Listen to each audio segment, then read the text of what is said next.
Assalamualaikum warahmatullahi wabarakatuh. Salam sejahtera untuk seluruh telur tani dimanapun berada.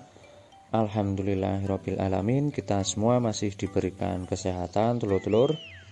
Dan bagi telur-telur yang dalam keadaan sakit, semoga segera diberikan kesembuhan agar dapat beraktivitas lagi. Alhamdulillahirabbil alamin telur. Untuk beberapa kali kesempatan kemarin tidak sempat membuat video untuk perawatan rutin. Nah, hari ini telur-telur alhamdulillah ada waktu dan juga ada rekan untuk melakukan penyemprotan, masih bersama ponakan pengompres handal telur.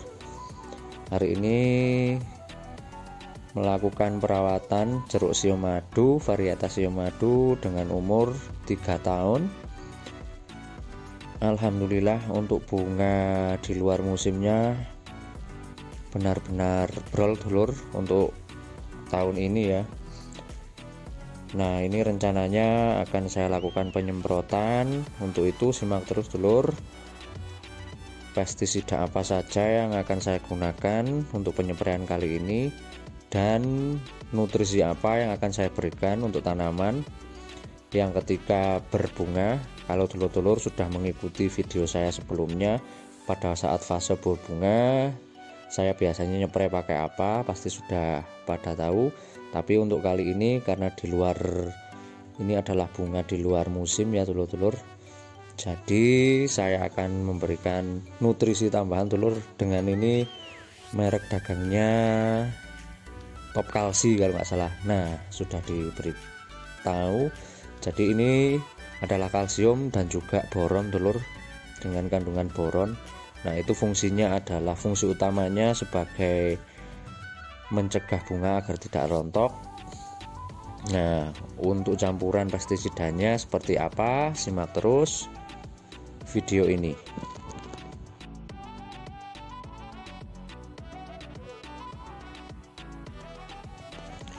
Untuk penyepraian kali ini telur-telur ada beberapa insektisida dan fungisida yang akan saya gunakan. Nah, ini untuk top kalsiumnya telur, mohon maaf tadi salah sebut merek ya. Nah, juga andalan saya Musbilan telur. Tidak lupa Midjimta 50 WP inseknya.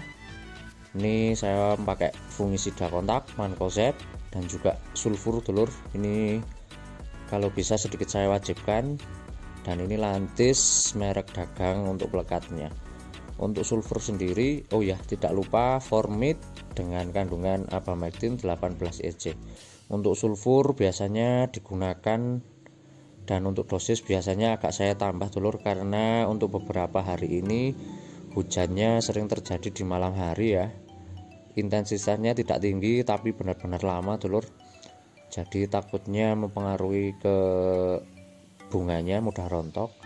Untuk abamectin sendiri saya berikan 200 ml per 300 liter air, kurang lebih 350-an telur, 300 sampai 350 liter air telur. Nah, untuk perekat saya coba pakai merek dagang Lantis dengan dosis saya berikan 200 ml telur. Ini katanya teman saya, tutor saya, Cak Didik petani pemula telur, katanya bagus telur, jadi saya langsung coba pakai. Untuk kalsiumnya saya juga nyontek ke dia telur, katanya kandungannya lebih lengkap. Nah, seperti itu telur. Untuk pelekat harus kita pakai telur ya, karena untuk cuaca intensitasnya hampir setiap hari telur. Di beberapa hari ini turun hujan mulai sore sampai malam. Dan untuk inseknya ini rollingan, dari kemarin saya pakai Detacron, bahan aktif Propenopos saya ganti dengan Musbilan telur. Kurang lebih saya berikan 175 ml sampai 200 telur.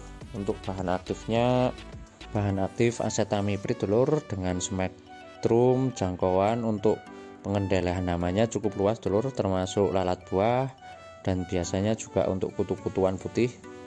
Nah, untuk sulfur sendiri saya berikan sekitar 500 gram lebih telur. Nah, itu sebagai antisipasi embun tepung ya, karena untuk musim seperti sekarang ini biasanya sangat rentan telur, karena di siang hari panas dan di sore hari hujan sampai malam.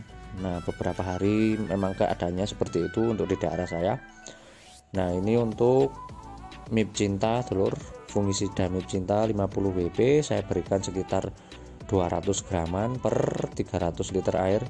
Ini sebagai memperkuat saja dulur. Ini untuk jangkauan atau spektrum sasaran hamanya juga cukup luas dulur, termasuk vektor-vektor embun tepung dan juga keper-keper putih ya biasanya.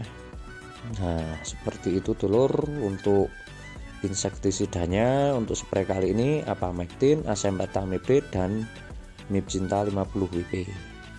Dan untuk fungisidanya saya memakai Mancozeb dan juga bahan aktif sulfur seperti biasanya. Nah, untuk dosis Mancozeb sekitar agak banyak dulur, karena seperti itu dulur, karena untuk bunganya cukup banyak yang sudah mulai mekar dan juga masih keadaan mengintip ya, muntup-muntup lah kalau orang sini bilangnya. Jadi untuk hari ini saya spray menggunakan Mancozeb dengan dosis 700 gram per 300 sampai 400 ml. Nah, Mancozeb sendiri dulur, dia akan bersifat kontak ya, mengendalikan hama secara langsung, tapi keunggulannya adalah dia sebagai mantel lah, bisa bilang seperti itu, karena bersifat sedikit hangat dulur terhadap tanaman. Jadi sangat bagus digunakan ketika musim hujan. Nah, untuk musim kemarau nanti biasanya rollingannya saya memakai bahan aktif Propinep ataupun beberapa fungisida lainnya dulur. Biasanya saya seperti itu. Nah, untuk itu langsung saja, itulah tadi untuk oplosan pestisida untuk penyepraian hari ini dulur-dulur ya. Oh ya, dan tidak lupa dulur, ini yang paling penting ya. Ini adalah kalsium dengan kandungan boron. Untuk unsur haranya cukup lengkap dulur, makro esensial dan juga beberapa unsur mikro lainnya. Nah, untuk unsur sendiri kalsium dan boron adalah unsur yang saling melengkapi dulur. Nah, salah satunya adalah untuk mengendalikan agar bunga tidak mudah rontok, daun agar tampak lebih kuat atau lebih hijau, dan juga buah tidak mudah terserang penyakit ngapas. Tidak mengobati dulur-dulur ya, tapi akan melapisi bagian-bagian buah yang terkena paparan sinar matahari secara langsung. Nah, itu tadi dulur untuk oplosan hari ini. Langsung saja kita lakukan penyepraian dulur, masih bersama pengompres handal dulur. Nah, ini langsung diodak-aduk dulur. Nah, ini adalah insya Allah akan segera muncul tunas lagi dulur, karena sudah mulai kelihatan. Dan alhamdulillah untuk beberapa tanaman benar-benar sudah keluar semua tunasnya. Dan yang lebih menyenangkannya lagi, untuk pertunasannya bisa saya katakan hampir sebagian besar membawa bunga dulur ya. Jadi untuk bunga di luar musimnya sangat-sangat bagus. Semoga saja nanti ketika bunga ini jadi buah akan menjadi harga yang bisa baik dan bersahabat bagi petaninya dulur. Nah, untuk fungsi boron sendiri ada beberapa dulur. Yang pertama, mengoptimalkan pertumbuhan dan perkembangan tanaman. Jadi untuk tumbuhan yang biasanya kerdil-kerdil seperti itu dulur, biasanya ada beberapa kali ataupun kekurangan unsur boron dulur, mencegah tanaman menjadi kerdil. Yang kedua, mengendalikan keriting daun dan mencegah kerontokan daun, bunga serta buah. Nah, itu salah satu fungsi yang paling penting dulur ya. Buah tidak mudah rontok, keriput dan juga pecah dulur. Nah, penyakit yang biasanya pecah-pecah dulur, memperpanjang umur tanaman dan mengoptimalkan masa panen dulur, meningkatkan kadar gula atau manis pada buah, bisa mempermanis dulur-dulur, terutama untuk buah jeruk ya. Dan yang terakhir, tanaman lebih tahan terhadap cuaca ekstrim dan juga serangan hama penyakit. Nah, itu tadi beberapa fungsi boron dulur.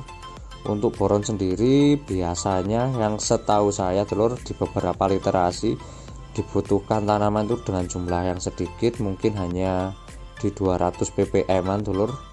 Mungkin nanti bisa dikoreksi atau dulur-dulur yang mau tahu, tapi setelah tadi membaca-baca, tapi berperan sangat penting tidak hanya pada saat fase vegetatif, tapi juga pada saat fase generatif juga sangat penting dulur. Apalagi untuk tumbuhan buah terutama ya dulur ya, yang mempunyai fase berbunga dan juga pematangan buah, dan buahnya juga mempunyai rasa manis. Insya Allah dengan pemberian boron itu insya Allah akan memperbaiki tingkat rasa dan juga membuat buah tidak mudah rontok dan bunga tidak mudah rontok dulur. Nah, jadi pada penyepraian kali ini biasanya kandungan boron seringkali digabung dengan kalsium dulur-dulur, karena untuk kedua unsur tersebut biasanya saling melengkapi dulur, saling memperkuat, karena salah satu kerja dari unsur boron adalah membuat transportasi kalsium ke seluruh bagian tanaman menjadi lebih bagus dulur ya. Nah, itu tadi fungsi peran boron bagi tanaman.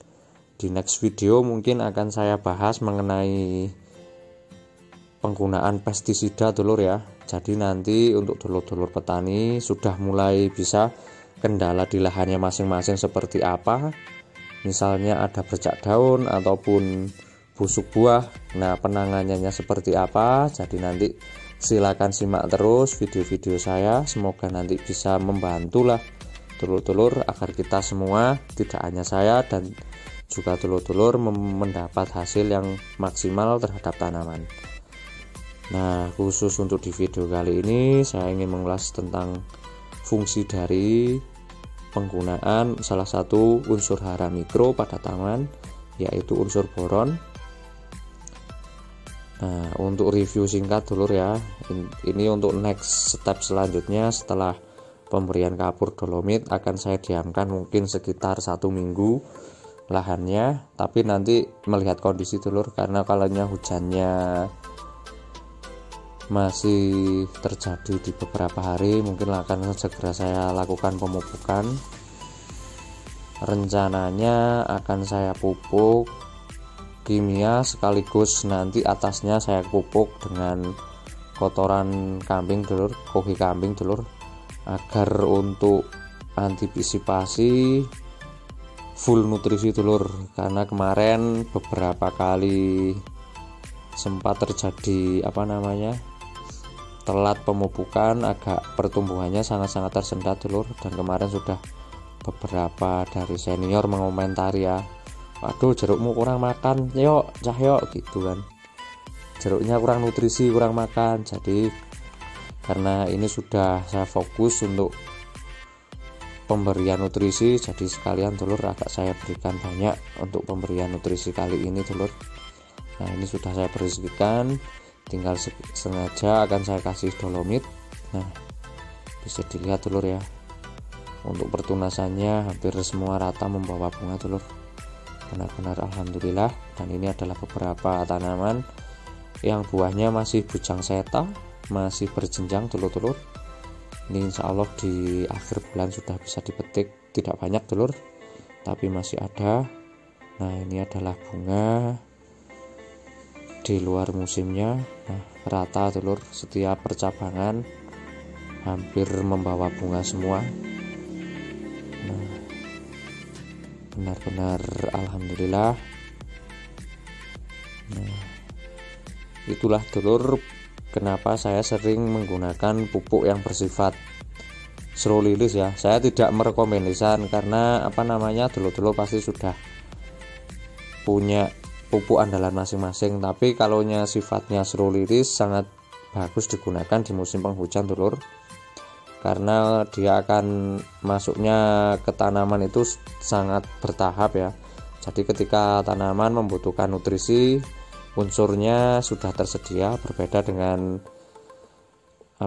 pupuk-pupuk yang bersifat fast release. Jadi ketika kita melakukan pemupukan mungkin di 1 minggu atau 10 hari perkembangannya sudah sangat jauh terlihat. Nah, maksimalnya untuk penggunaan pupuk dengan respon seru liris biasanya ini di 1 bulan dulur, di 1 bulan lebih. Kemarin jedanya di 1 bulan 15 hari, 1,5 bulan ya berarti dari pemupukan kemarin, dan rencananya untuk minggu ini akan saya lakukan pemupukan.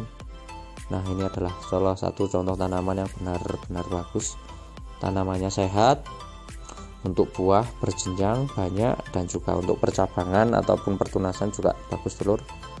Nah, ini adalah bunga-bunga yang kemarin setelah 10 hari pemupukan, dan alhamdulillah untuk yang ini baru keluar tunas tapi benar-benar membawa bunga. Jadi nanti untuk ukuran buah akan berbeda-beda dulur ya. Nah, itu tadi untuk pengulasan video perawatan jeruk siamadu varietas siamadu dulur umur 3 tahun. Tetap amanah dulur, dan selalu ingat bahwa petani adalah profesi yang sangat mulia. Wassalamualaikum warahmatullahi wabarakatuh.